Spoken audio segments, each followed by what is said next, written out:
देखो आसमां में खिलकर सूरज निकल रहा है। देश मेरा देश, मेरा देश, मेरा देश बदल रहा है, आगे बढ़ रहा है। बापू नमस्कार. हो नमस्कार. पतंजली योग समिती आणि भारत स्वाभिमान न्यास याचे एका अर्थाने आपण व्यवस्थापकीय प्रमुख आहात, त्यामुळे आपलं स्वागत. धन्यवाद. महाराष्ट्र राज्याची जबाबदारी आपल्याकडे आहे. 2004 सालापासून आपण पूजनीय स्वामीजींच्या सहवासात आहात. या सगळ्या विषयाकडे आज समाज जीवनामध्ये जो प्रवास आणि जो अनुभव आपण घेतलेला आहे, या अनुभवाच्या संदर्भामध्ये अतिशय छोट्या स्वरूपामध्ये आम्ही हा प्रयत्न करतो.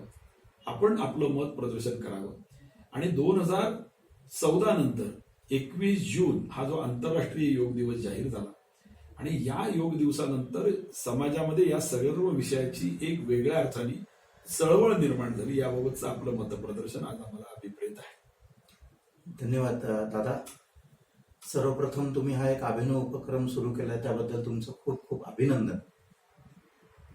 2014 साली जो प्रथम आंतरराष्ट्रीय योग दिवस परमपूज्य स्वामीजींचा पुरुषार्थ आणि आपले सर्वांचे देशाचंच नाही तर जगाचं नेतृत्व ज्यांच्याकडे करण्याची ताकद आहे अशा आदरणीय नरेंद्रभाई मोदीजींच्या पुरुषार्थातून खरं तर हा आंतरराष्ट्रीय योग दिवस संपूर्ण जगन्मान्यता मिळून सुरू झाला आणि भारताच्या प्राचीन परंपरेला आदरणीय नरेंद्रभाई मोदीजींनी फक्त पंतप्रधान म्हणून नाही तर या देशाचा एक सच्चा सेवक म्हणून प्रतिष्ठा प्राप्त करून दिलेली आहे. यामध्ये जी प्रतिष्ठा प्राप्त झाली त्यामध्ये नरेंद्रभाईंनी जे काम राष्ट्रीय आणि आंतरराष्ट्रीय पातळीवर केलं त्याचा परिणाम असा झाला की योगाकडे समाजाचं आकर्षण वाढलं आणि जो योग हा मर्यादित होता तो अमर्यादित प्रमाणात समाज मान्यता त्याला प्राप्त झाली. खरं तर योग, आयुर्वेद ह्या ज्या आपल्या परंपरा आहेत त्या काळाच्या ओघात कुठेतरी लुप्त झाल्या होत्या. त्यांना पुन्हा संजीवनी प्राप्त करून द्यायचं काम हे नरेंद्रभाई मोदींनी आपल्या आयुष मंत्रालयाच्या माध्यमातून केलंय. त्याचं एक छोटंसं उदाहरण द्यायचं झालं तर पूर्वीच्या सरकाराच्या काळात आयुर्वेदासाठी फक्त 3% बजेट असायचं आणि त्यात सगळा कारभार करायला लागायचा. आज असं एक सरकार आलं की ज्यांनी आयुर्वेदासाठी, योगासाठी एक स्वतंत्र आयुष मंत्रालय थोडक्यात समाजाच्या सेवेसाठी निर्माण केलेलं आहे.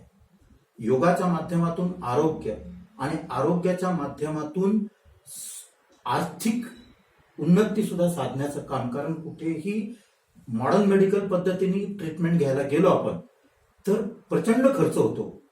आज योग केल्यामुळे आपोआप योग करणाऱ्यांचा अनेक व्याधी बऱ्या होऊन त्यांचं आर्थिक समृद्धीच्या दिशेने सुद्धा वाटचाल झाली. माझं स्वतःचं उदाहरण सांगतो की एकेकाळी माझा वर्षाचा 20,000 रुपये कमीत कमी आरोग्यासाठीचा खर्च असायचा इंडिव्हिज्युअल. आज गेली 14 वर्ष मला एकही पैसा खर्च करावा लागला नाही. हे माझं स्वतःच उदाहरण आणि हेच समाजाचं उदाहरण. हे माझं सरकार